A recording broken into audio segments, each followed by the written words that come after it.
You embarrass me. I'm disgusted by you, my daughter-in-law said at my grandson's graduation dinner. I just smiled. I was waiting for this. I waved to a waiter and a video started playing on the TV. I made the shrew faint when.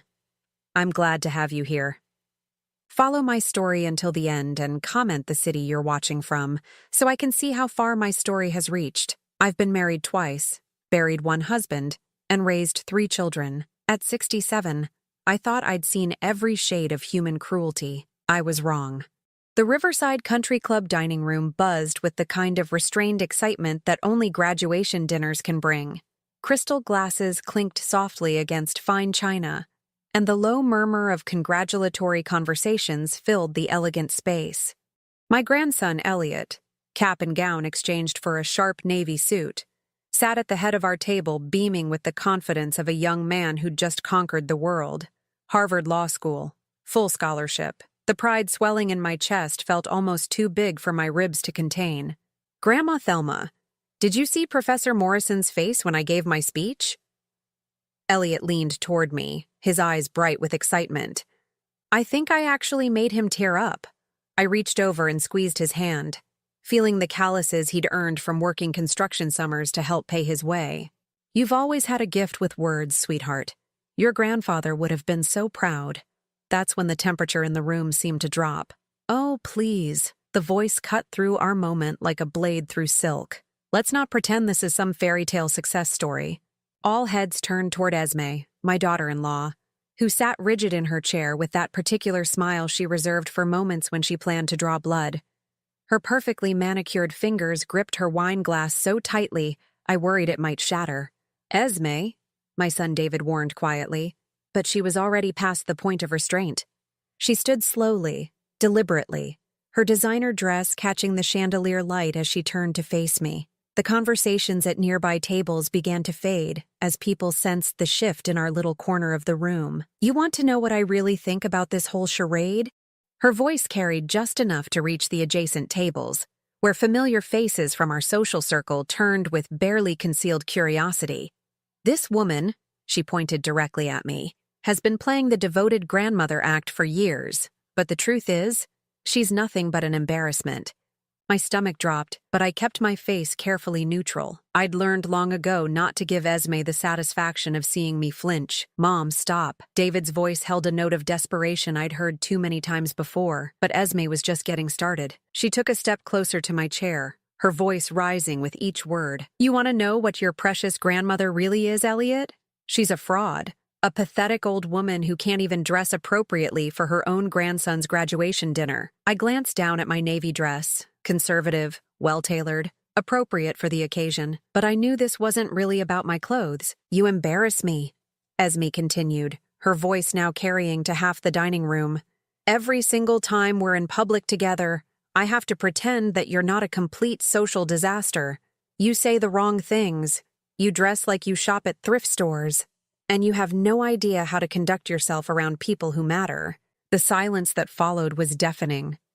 I could feel the weight of dozens of eyes on our table, could practically hear the whispered conversations that would dominate the country club for weeks to come. Elliot's face had gone pale. Esme, that's enough. No, it's not enough.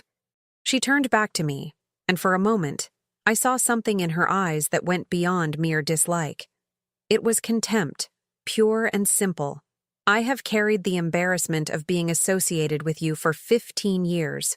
15 years of making excuses, of trying to minimize the damage you caused just by existing in our lives. She leaned down closer to me, her voice dropping to a whisper that somehow felt more violent than her shouting. You disgust me, Thelma. I look at you and I feel sick to my stomach that you're supposed to be family. The words hit me like physical blows, but something strange happened in that moment. Instead of the shame and hurt I might have expected to feel, a calm settled over me. A peaceful, almost pleasant calm. I smiled. It wasn't a big smile, nothing dramatic or obvious, just a small, satisfied curve of my lips that seemed to confuse Esme more than any tears or protests might have. I reached into my purse with steady hands and pulled out my phone. With deliberate movements, I caught the eye of Marcus, our usual waiter, and gave him a subtle nod. What are you doing? Esme demanded, some of her confidence wavering as she noticed my composure. I didn't answer. Instead, I watched as Marcus moved to the small control panel near the bar where the restaurant's ambient music system was managed. The soft jazz that had been playing faded out, replaced by the distinctive sound of a video beginning to play. The large flat-screen television mounted on the far wall, usually displaying the club's weekly events calendar, flickered to life with a different image entirely. Esme turned toward the screen, and I watched the color drain from her face like water flowing down a drain. "No," she whispered, "but yes." There she was, crystal clear in high definition, sitting in what was clearly a lawyer's office. The timestamp showed a date from just 6 months ago. "So you want to completely sever all ties?" The lawyer's voice came through the restaurant's sound system with perfect clarity.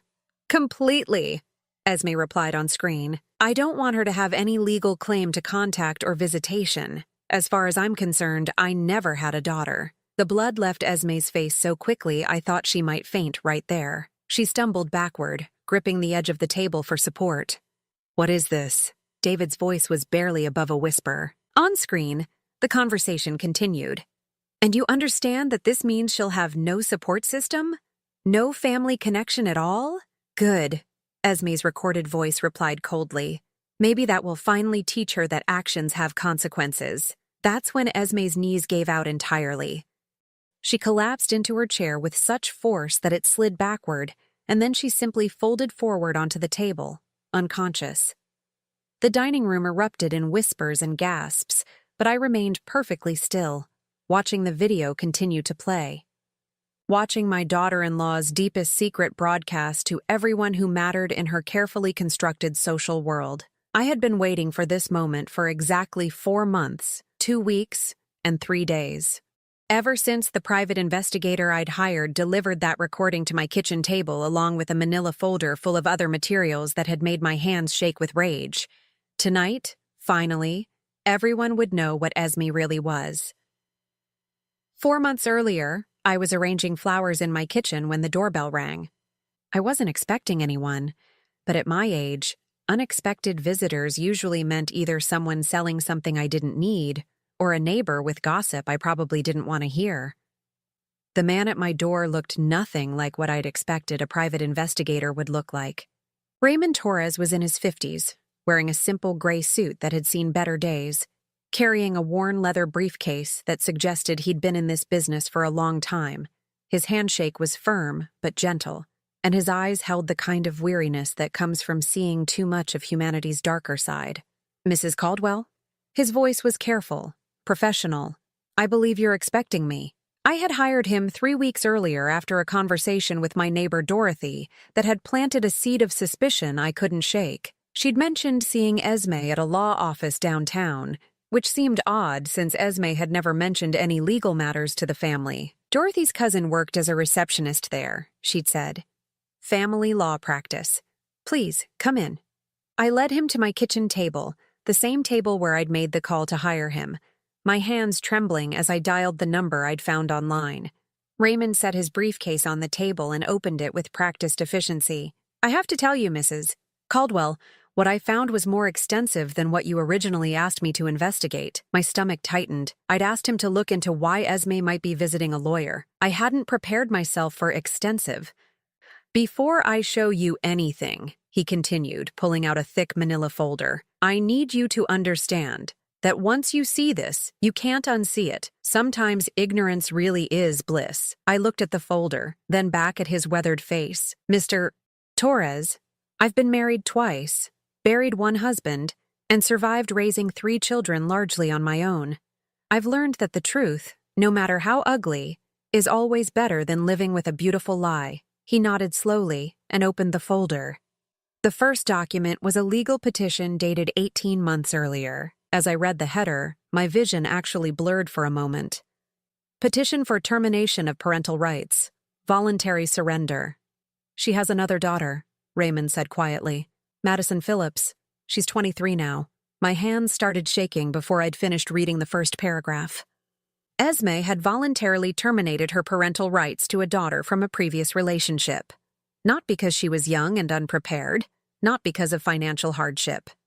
The petition clearly stated she was terminating her rights because she was moving forward with a new family unit and wished to avoid complications. "There's more," Raymond said, and I wasn't sure I could handle more. The next document was a report from a social worker.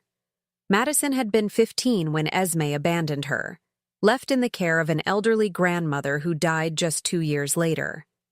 The girl had aged out of the foster system with no family support, no college fund, no safety net of any kind. "Where is she now?" My voice came out as barely a whisper. "Working 2 jobs in downtown Portland, trying to finish community college. She's been completely on her own since she was 17. I stared at the photo Raymond handed me. Madison had Elliot's eyes, the same warm brown that came from my son David's side of the family. She had Esme's delicate bone structure, but there was something in her expression that was entirely her own. A wariness, a strength that spoke of someone who'd learned too young that the world could be a cold and unforgiving place.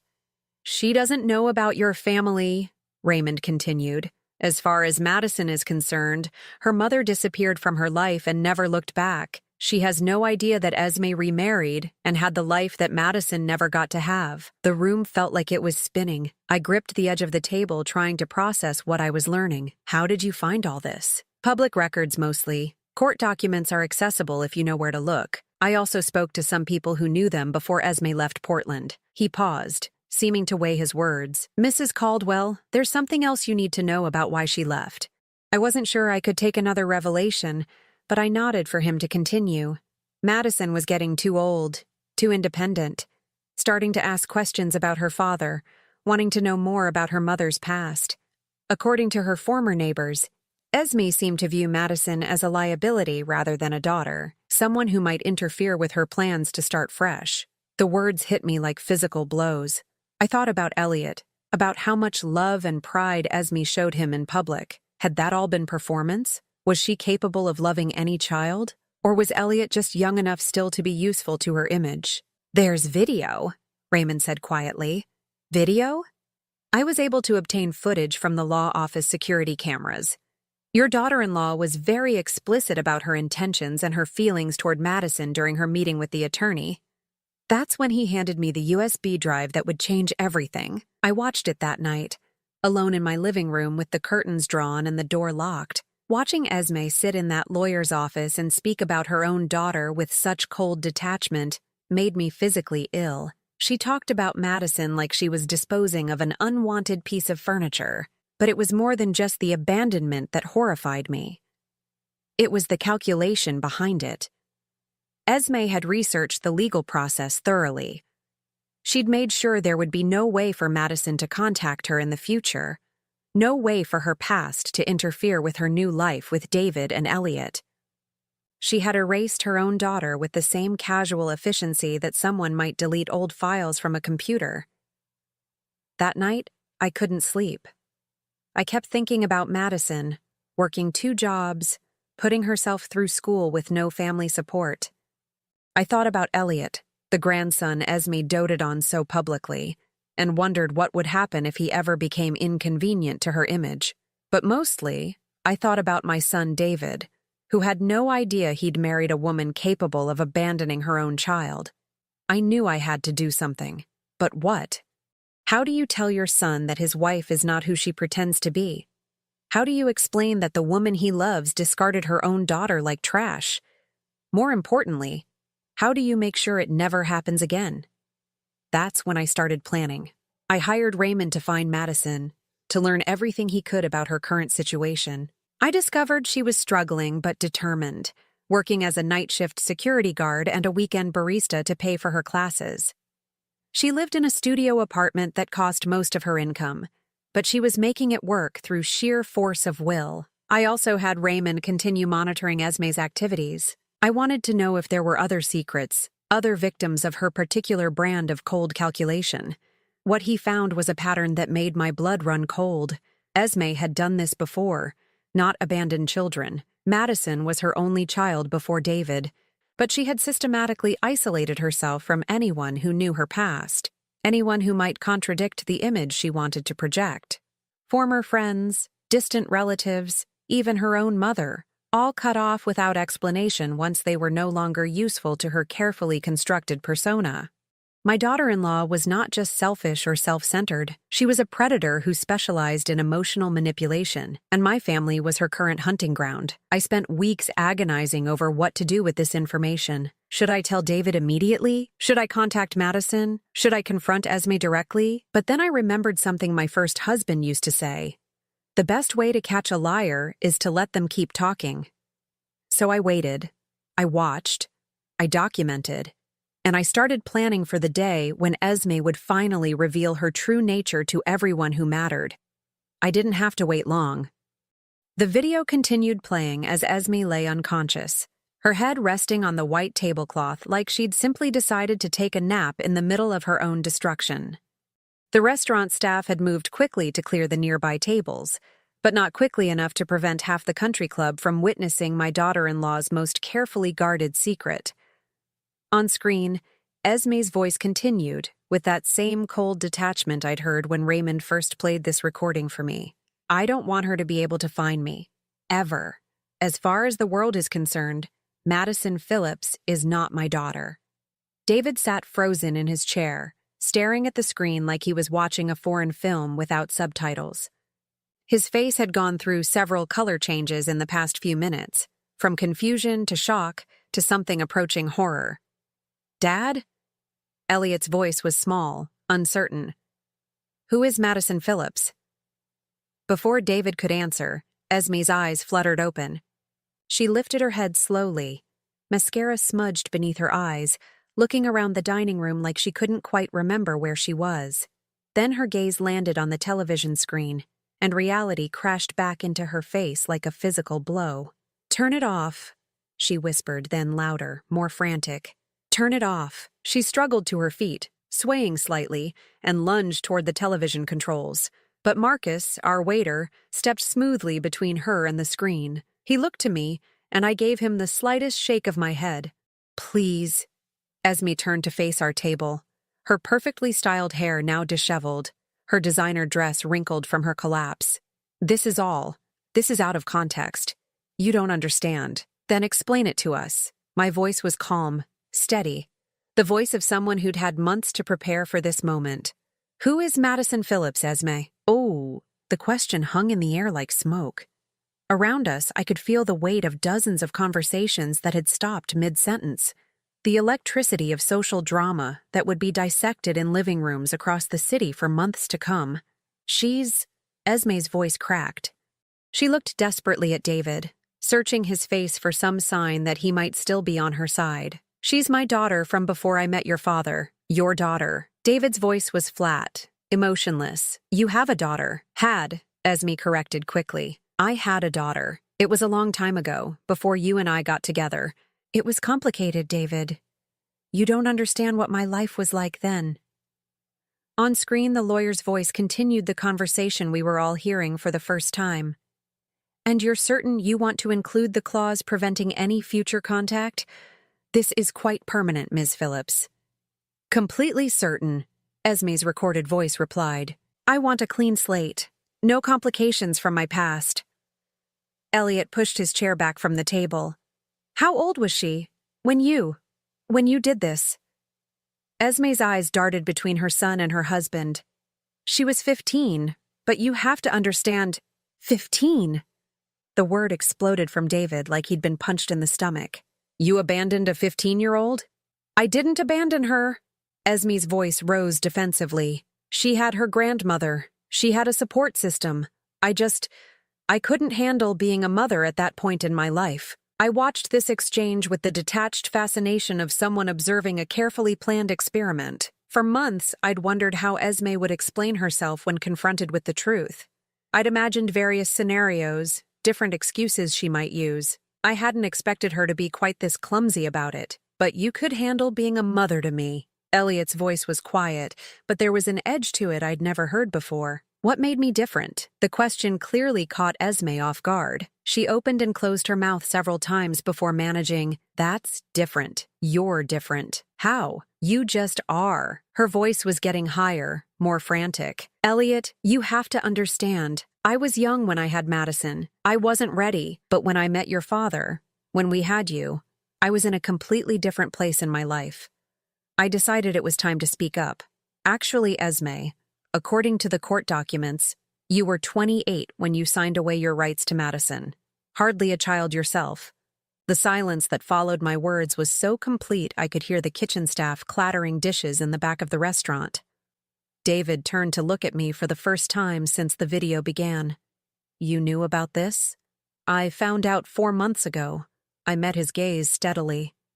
I hired a private investigator after I saw Esme coming out of a law office downtown. I wanted to know what she was hiding. You had me investigated? Esme's voice pitched higher. You violated my privacy? You had no right. I had every right. My voice cut through her protests like a blade. You married my son. You became part of my family. And something about you never felt right. The video on screen was reaching its conclusion, but the lawyer's final question hung in the air like a judgment.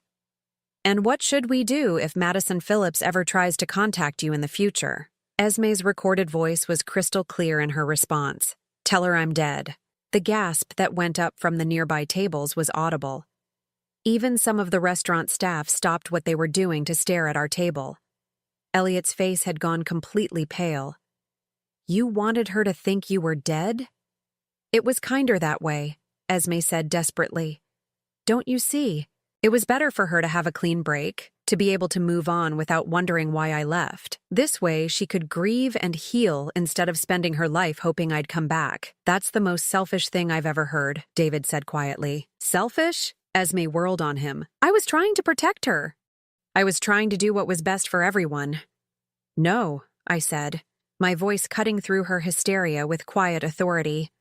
You were trying to protect yourself. You wanted to start fresh with David and Elliot, and Madison was an inconvenience. That's not true. Then where is she now, Esme? I pulled out my phone and showed her the screen, where I'd pulled up a recent photo Raymond had taken of Madison leaving her night job. Where is this daughter you were supposedly protecting?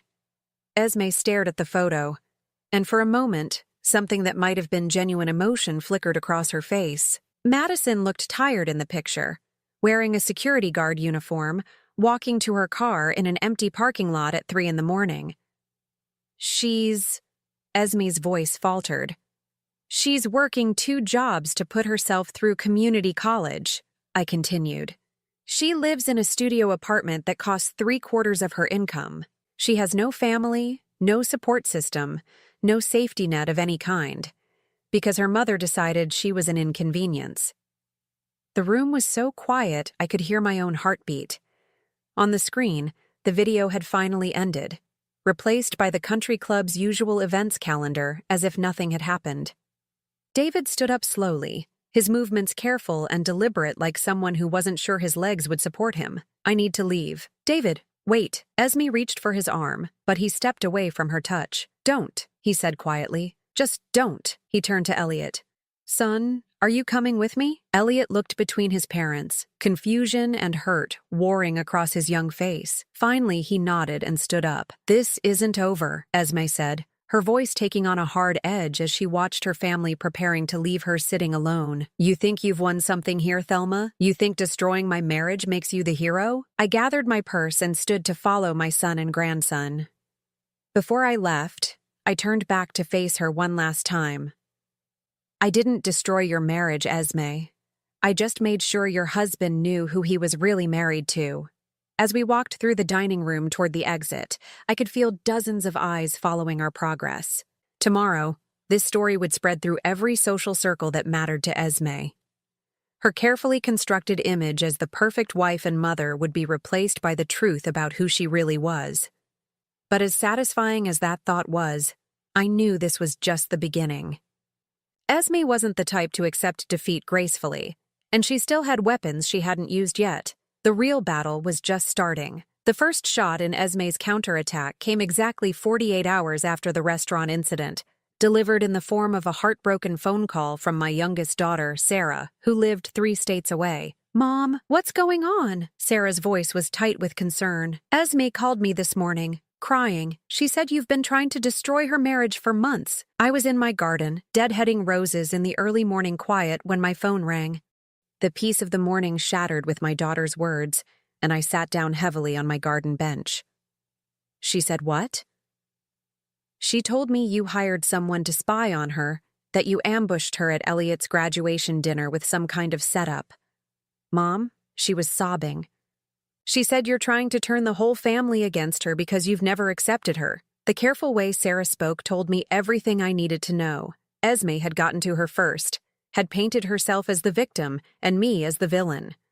I could practically hear the script my daughter-in-law had used, probably the same one she was spreading to anyone who would listen. Sarah, there's more to this story than what Esme told you. I know you two have never gotten along perfectly, but Mom, she said you violated her privacy. She said you had her followed. There was a pause, and when Sarah spoke again, her voice was smaller. Did you really do that? I closed my eyes, feeling the weight of having to defend actions that shouldn't need defending. Yes, I did, but not for the reasons she told you. Then why? How do you explain to your daughter that her brother's wife is a predator? How do you tell her that the woman who's been part of family gatherings for 15 years casually abandoned her own child? She has another daughter, Sarah, a daughter she abandoned when the girl was 15 years old. Silence on the other end of the line. Then quietly, "What?" Her name is Madison. She's 23 now, working 2 jobs to put herself through community college with no family support, because Esme legally severed all ties with her. She made sure Madison could never contact her again. Another long pause. Are you sure? I have court documents, video recordings, everything. Ours. But even as I said it, I could hear the doubt creeping into Sarah's voice. Mom, that seems extreme, even for someone you don't like. Are you sure you're not misunderstanding something? And there it was. The seed Esme had planted was already taking root. My own daughter was questioning my judgment, my motives, my version of events. This was how Esme operated. I'd learned that much from Raymond's investigation. She didn't just abandon people, she systematically destroyed their credibility first, making sure that when the truth came out, it would be dismissed as the vindictive lies of someone with an agenda. After I hung up with Sarah, I sat in my garden for a long time, watching the sun climb higher in the sky and thinking about warfare. Most people think battles are won with dramatic gestures, big moments of triumph. But Esme understood something more sophisticated. She knew that the most effective way to win a war was to make your enemy defeat themselves. By the time my neighbor Dorothy came by for our usual afternoon tea, I'd received similar calls from 2 cousins, David's sister Michelle, and even Elliot's girlfriend Jennifer. All of them had heard some version of the same story. Poor Esme, victimized by a bitter mother-in-law who couldn't accept that her son had found happiness. I don't want to take sides, Dorothy said carefully as she settled into my kitchen chair with her cup of Earl Grey. But people are talking, Thelma, and some of what they're saying, well, it doesn't make you look very good. What exactly are they saying? Dorothy shifted uncomfortably. That you've been jealous of Esme from the beginning. That you resented how happy she made David, how perfect their family seemed. They're saying you hired that investigator to dig up dirt on her, and when you couldn't find anything really damaging, you took things out of context to make her look bad. Out of context? I couldn't keep the edge out of my voice. Dorothy, she abandoned her 15-year-old daughter. She legally erased her own child. How is that out of context? Well, Dorothy said slowly, according to what I heard, the girl was troubled. Acting out, getting into drugs maybe, and Esme was young and scared and thought the girl would be better off with other family members who could handle her better. I stared at my oldest friend, watching her repeat Esme's lies with the conviction of someone who wanted to believe them. Where did you hear that version? Esme called me yesterday. She was so upset, Thelma. She said she'd been planning to tell David about Madison when the time was right, but you forced her hand by making it public. She said the whole situation was more complicated than it looked. Of course, Esme had called Dorothy. She was working her way through my entire support system, rewriting history conversation by conversation. Did she mention that Madison has been completely on her own since she was 17? that she aged out of foster care with no family support. Dorothy frowned. She said the girl chose to cut contact with the family, that Madison was angry about the custody arrangement and refused to maintain relationships. Lies wrapped in just enough plausible detail to sound credible. Esme had clearly spent the last 2 days crafting a narrative that transformed her from predator to victim, from abandoner to abandoned. The really masterful part was how she'd positioned my investigation as the real betrayal. By focusing on my violation of privacy rather than what that investigation had uncovered, she'd made me the villain in my own story. That evening, David called. "Mom, we need to talk." His voice was careful, controlled in a way that made my stomach clench. This wasn't the voice of a son calling his mother. This was the voice of someone who'd been convinced he needed to manage a difficult situation. "Of course, sweetheart. Do you want to come over for dinner?" "Actually, I think it would be better if we met somewhere neutral. How about that coffee shop on Elm Street? Tomorrow at 2? Neutral, as if I were some kind of threat that needed to be contained in a public space. The next afternoon, I arrived at the coffee shop 15 minutes early and chose a table in the back corner where we could talk privately. David walked in exactly at 2, and the way he moved, purposeful, resigned, told me this wasn't going to be the conversation I'd hoped for. He sat down across from me without ordering anything, his hands folded on the table like he was preparing to deliver bad news. "Mom, I've been doing a lot of thinking since graduation night." I imagine you have. The thing is, what you did, having Esme investigated, ambushing her in public like that, it wasn't right. No matter what you found out, that wasn't the way to handle it. I felt something cold settle in my chest. And what would have been the right way, David? You should have come to me privately. We could have talked about it as a family, worked through whatever issues you had with my wife. Issues I had? I repeated carefully. David, this isn't about me not liking Esme. This is about her abandoning her own child. According to Esme, the situation with Madison was more complicated than what you saw in that video. She said she was trying to do what was best for a troubled teenager, and that you deliberately took her words out of context to make her look as bad as possible. There it was, the rewritten history, delivered by my own son with the earnest conviction of someone who desperately wanted to believe it. Did she also tell you that Madison has been working 2 jobs to survive? That she has no family support system at all? David's jaw tightened. She told me that Madison chose to cut off contact with the family, that she was angry about the custody situation and refused to accept help. And you believe that? I believe my wife, he said firmly. And frankly, Mom, the fact that you went to such lengths to dig up her past makes me question your motives. I stared at my son, seeing Esme's handiwork written across his face like graffiti. She'd taken his natural loyalty and twisted it into a weapon against me. My motives? I kept my voice level, but inside I was screaming. David, I was trying to protect this family. From what? From a woman who made some difficult decisions as a young mother? From someone who is trying to start fresh and build a better life? From someone who is capable of abandoning her own child when that child becomes inconvenient? You don't know that's what happened. I know exactly what happened. I have the documentation. Documentation that you obtained by violating her privacy and trust. David leaned forward, his voice taking on an edge I'd rarely heard directed at me. Mom, I need you to understand something. Esme is my wife. She's the mother of my son. And what you did to her was cruel and vindictive. The words hit me like physical blows. My own son, the child I'd raised and sacrificed for, was defending the woman who'd erased her own daughter from existence. So, what happens now? I asked quietly. Now we all try to move forward. Esme has agreed to consider family counseling, to work through the issues that led to this situation, but she needs to know that she's safe from future attacks. Attacks? She's afraid of you, Mom. She's afraid of what else you might try to do to hurt her. I almost laughed at the absurdity of it. Esme, afraid of me. The woman who'd systematically destroyed a teenage girl's life was afraid of a 67-year-old grandmother who'd simply exposed the truth. And what about Madison? I asked. David's expression softened slightly.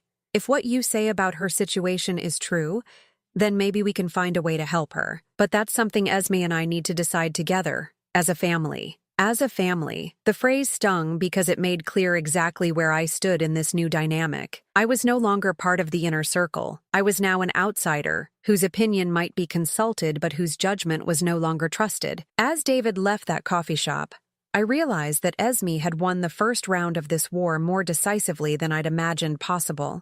She hadn't just survived my revelation. She'd used it to isolate me from my own family.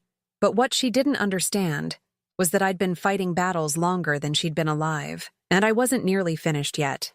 2 weeks after my devastating coffee shop conversation with David, I was in my kitchen making dinner for one when the doorbell rang. It was nearly 7 in the evening, and I wasn't expecting anyone. Since the graduation dinner incident, my social calendar had become notably lighter, as people in my circle tried to navigate the awkward waters of choosing sides in a family drama they didn't fully understand. When I opened the door, I found myself face to face with a young woman who took my breath away. She had David's eyes and Esme's delicate bone structure, but there was something in her expression that was entirely her own, a quiet strength mixed with nervous determination. "Mrs. Caldwell? My name is Madison Phillips. I think we need to talk." My legs nearly gave out. After months of investigating her life from a distance, seeing her standing on my doorstep felt surreal, like a character from a book had stepped into reality. "Madison." I gripped the doorframe to steady myself. "How did you find me?" "It wasn't easy." She shifted a worn backpack on her shoulder. "But when someone hires a private investigator to look into your life, word eventually gets back to you, especially in a city as small as Portland. Of course, Raymond had been discreet, but not invisible. In my focus on gathering information about Madison, I hadn't considered that she might become aware of the investigation. "I know this is strange," she continued, "but I drove down from Portland because I had to understand why someone was asking questions about me, and what I learned." She paused, her voice catching slightly. "What I learned changed everything I thought I knew about my life." I stepped aside to let her in, my mind racing. "Please, come in. Can I get you something to eat? You must be tired from the drive. Coffee would be great if you have it." As I busied myself with making coffee, Madison stood in my kitchen looking around with curious eyes. She was smaller than I'd expected from Raymond's photos, probably barely 5'3", but there was a presence about her that filled the room. "So you're Esme's mother-in-law," she said finally. "I am, and you're her daughter." Apparently, the word came out bitter. Though I spent the last 8 years believing she was dead, I nearly dropped the coffee pot. "What?" Madison sat down at my kitchen table, the same table where Raymond had first shown me the documents that exposed Esme's lies. "When I aged out of foster care, I tried to find her. I hired a cheap investigator with money I'd saved from my first job. He came back and told me my mother had died in a car accident 2 years earlier." The coffee maker gurgled in the silence that followed her words. I felt like I was drowning in the enormity of what she was telling me. "He showed me a death certificate and everything," Madison continued. "Said he'd tracked down her last known address and found records of her death. I grieved for her, Mrs. Caldwell. I spent 3 years going to therapy to work through my feelings about losing a mother I'd barely known. But she wasn't dead. No, she was here, playing happy family with your son and grandson while I was working night shifts to pay for community college classes." Madison's voice was steady, but I could see her hands trembling slightly around her coffee cup. "Do you know what it's like to find out that your mother not only abandoned you, but paid someone to make you believe she was dead?" The room spun slightly as the full scope of Esme's cruelty hit me. It wasn't enough for her to abandon Madison. She'd had to make sure the girl could never find her, never disrupt her new life. "How did you find out the truth?" "Your investigator was good, but not perfect. When he started asking questions in Portland, it got back to the woman who used to clean my grandmother's house. She remembered me, remembered my situation. She also remembered that my mother had paid her to spread the story about the car accident if anyone ever came looking." I sat down heavily across from Madison, feeling physically sick. She paid someone to fake her own death? A few $100s to make sure her past stayed buried. Madison's laugh was hollow. "Cheaper than child support, I guess."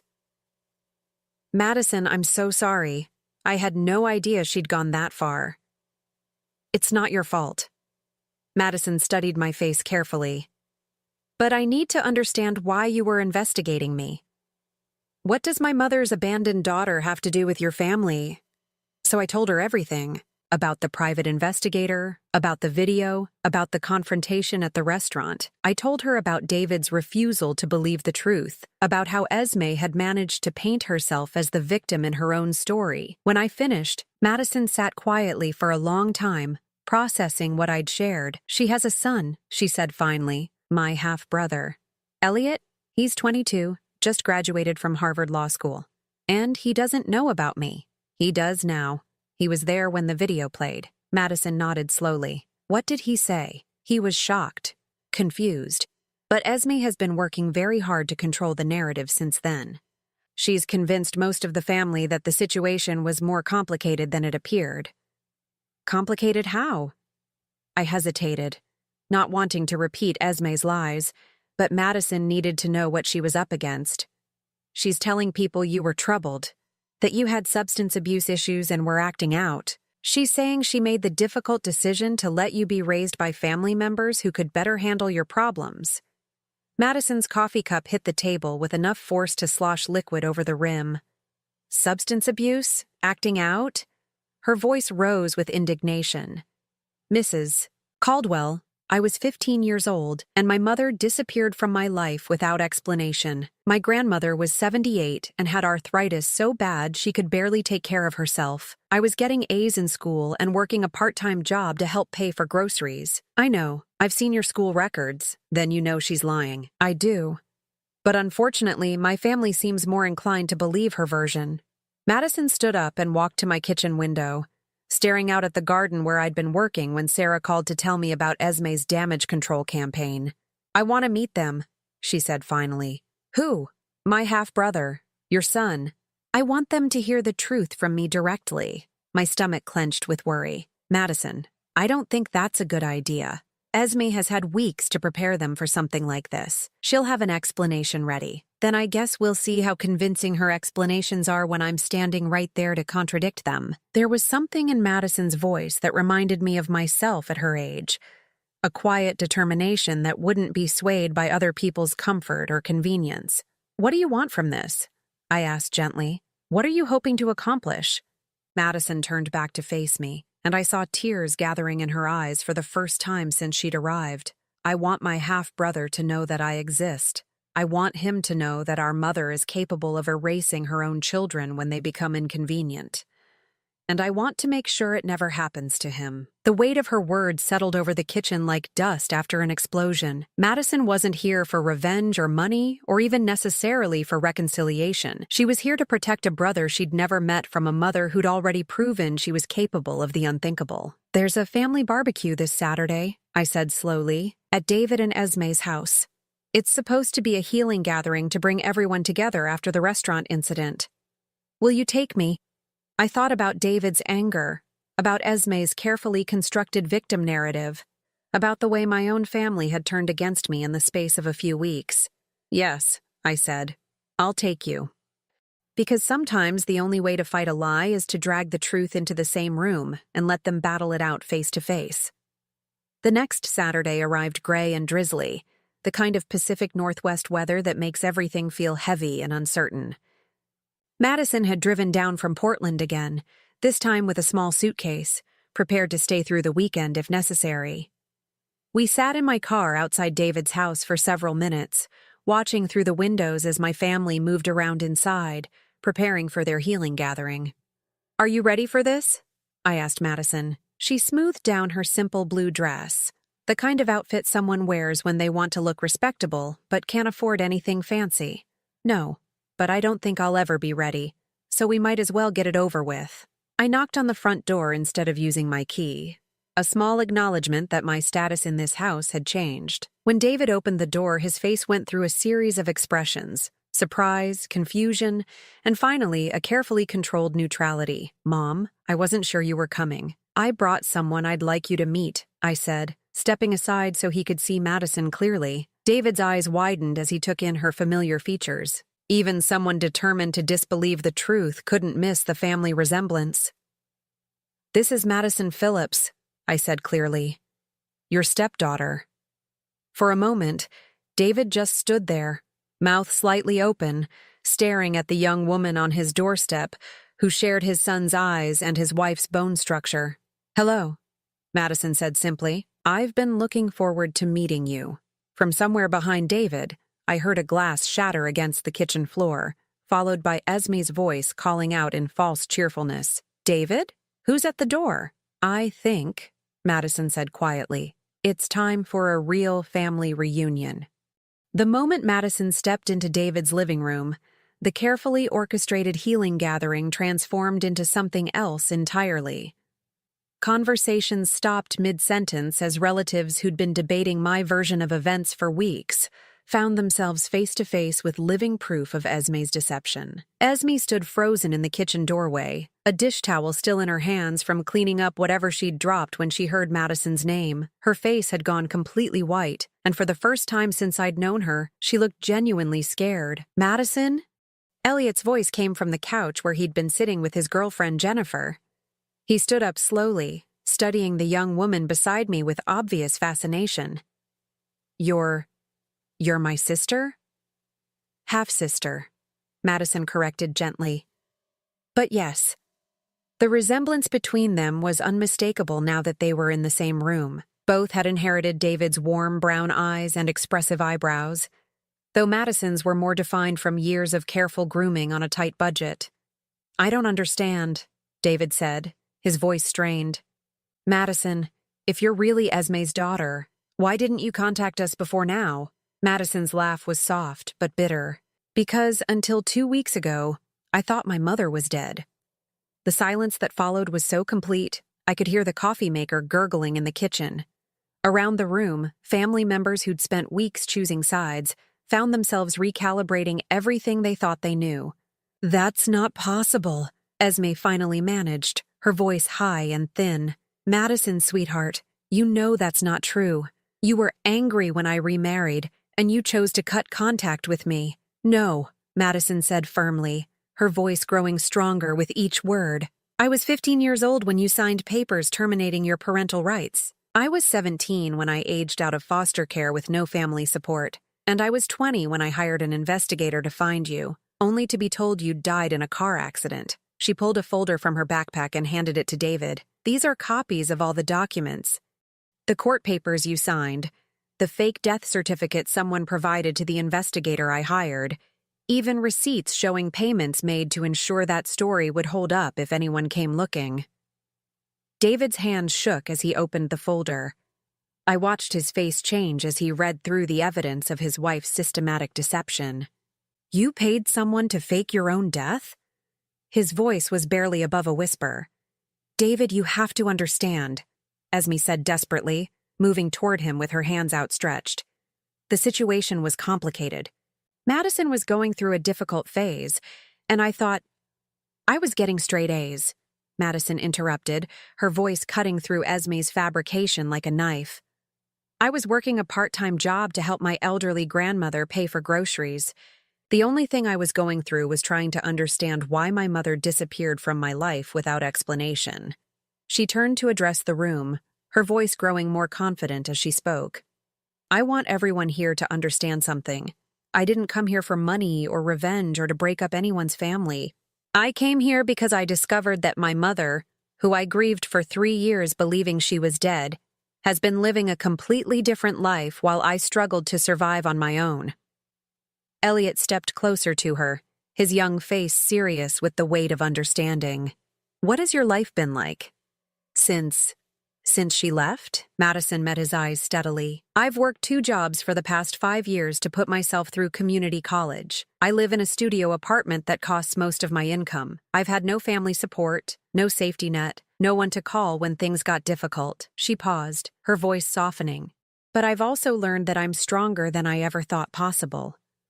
"Oh, sweetheart," my sister-in-law Michelle spoke up from across the room, her voice full of genuine sympathy. "We had no idea." "Because you were never meant to know," Madison replied. "My mother made sure of that." Esme was backing toward the kitchen, her carefully constructed world crumbling around her. "You don't understand," she kept repeating. "None of you understand how complicated the situation was." "Then explain it to us," David said, his voice hard. "Explain how abandoning a 15-year-old and then faking your own death was the right thing to do." "She wasn't my responsibility anymore." Esme's facade finally cracked completely, revealing the cold calculation underneath. "I had a new life, a new family. I couldn't have my past following me around, complicating things." The honesty of that statement hit the room like a physical blow. Several people actually stepped back, as if Esme's words were contaminated. "So you just erased her," Elliot said quietly. "You erased your own daughter." "I did what I had to do." Esme's voice was rising to a near shriek. "You think it was easy? You think I wanted to give up my child? But I had to choose between my past and my future, and I chose my future. You chose yourself," Madison said with devastating simplicity. "You chose your own comfort over your child's well-being." David set the folder down on the coffee table and looked at his wife with an expression I'd never seen before. Not anger, not disappointment, but complete recognition of who she really was. "Get out," he said quietly. "David, please, get out of my house. Get out of my life. Get away from my family." "Your family?" Esme's voice turned vicious. "Half of everything in this house is mine. Half of your assets, half of your retirement. You can't just throw me out." "Actually," David said with grim satisfaction, "I can. The prenup you insisted on works both ways, Esme. If either spouse commits fraud or engages in behavior that materially misrepresents their character, the marriage can be dissolved with no financial obligations." Esme's face went pale. "You wouldn't." "Abandoning your child and faking your own death to hide it from your new family seems like material misrepresentation to me," David continued. "I'll have my lawyer contact you about the divorce proceedings." I watched Esme look around the room, searching for even one sympathetic face. She found none. Even the relatives who'd been most willing to give her the benefit of the doubt were now staring at her with undisguised revulsion. "You'll regret this," she said finally, her voice low and dangerous. "All of you. You have no idea what you're throwing away. A liar and a child abandoner?" Madison spoke up. "I think we'll manage." After Esme left, slamming the door behind her with enough force to rattle the windows, the family spent the rest of the evening getting to know Madison. She told them about her life in Portland, about her job as a night security guard, and her dreams of becoming a social worker. She showed them pictures of the small apartment she was so proud of, the first place that had ever truly belonged to her. But what struck me most was how naturally she fit into our family dynamic. She had David's dry sense of humor and his practical approach to problems. She shared Elliot's love of books and his quiet intensity when discussing things that mattered to her. Watching my grandson and his half-sister discover their connection was like watching two pieces of a puzzle finally click into place. "I can't believe I have a sister," Elliot said at one point, shaking his head in wonder. "Half-sister," Madison corrected again, but she was smiling. "Sister," he insisted. "The half part is just biology. Sisters are about choice." 6 months later, I stood in my kitchen making Sunday dinner for a larger crowd than I'd cooked for in years. Madison had transferred to a school closer to us, and David was helping her with tuition. Elliot had convinced her to move into the guest room at his apartment, claiming he needed a study partner for the bar exam. The divorce had been finalized with surprising speed once David's lawyer presented evidence of Esme's deception. She'd disappeared from our lives as thoroughly as she'd once disappeared from Madison's, leaving behind only the memories of the damage she'd tried to inflict. But perhaps the most satisfying change was in my relationship with my family. The crisis had stripped away all the polite pretenses and careful social maneuvering that had characterized our interactions for years. We were closer now, more honest with each other, more willing to have difficult conversations. "Grandma Thelma?" Madison appeared in my kitchen doorway, holding a bottle of wine. "David sent me to ask if you need help with anything." I smiled at the title she'd chosen for me. Not Mrs. Caldwell, not Thelma, but Grandma, a designation that acknowledged her place in our family structure while respecting the relationship she'd built with my son and grandson. "I think we're almost ready," I said, checking the roast in the oven. How are you settling in at school? Better than I expected. She leaned against the counter, relaxed in a way I'd never seen during those first tense meetings. It's strange, having people who care about whether I succeed or fail. I'm still getting used to it. Good strange or bad strange? Definitely good. She paused, then added quietly, "Thank you for everything, for investigating, for confronting her, for bringing me into this family. I know it wasn't easy." I studied her face, seeing not just the young woman she'd become, but glimpses of the frightened 15-year-old who'd been abandoned, the determined 17-year-old who'd aged out of foster care, the hopeful 20-year-old who'd grieved for a mother who was never really dead. "You did the hard part," I told her. "You survived. You built a life for yourself with no help from anyone. All I did was make sure the truth came to light." "All you did," Madison repeated with a smile, "was save me from spending the rest of my life believing I wasn't worth loving." From the dining room, I could hear David and Elliot debating something with the passionate intensity that seemed to run in our family. The sound of their voices, now joined by Madison's laugh, filled my house with a warmth I hadn't felt in years. Esme had tried to erase Madison from existence, to protect her perfect life from the inconvenience of her past choices. But in the end, her cruelty had only brought our family closer together. Madison wasn't a liability to be hidden. She was the missing piece we'd never known we needed. As we sat down to dinner that Sunday, I looked around the table at my son, my grandson, and the granddaughter I'd gained through tragedy and truth. This wasn't the family Esme had tried to build through lies and manipulation. This was better. This was real. Now I'm curious about you who listened to my story. What would you do if you were in my place? Have you ever been through something similar? Comment below, and meanwhile, I'm leaving on the final screen 2 other stories that are channel favorites, and they will definitely surprise you. Thank you for watching until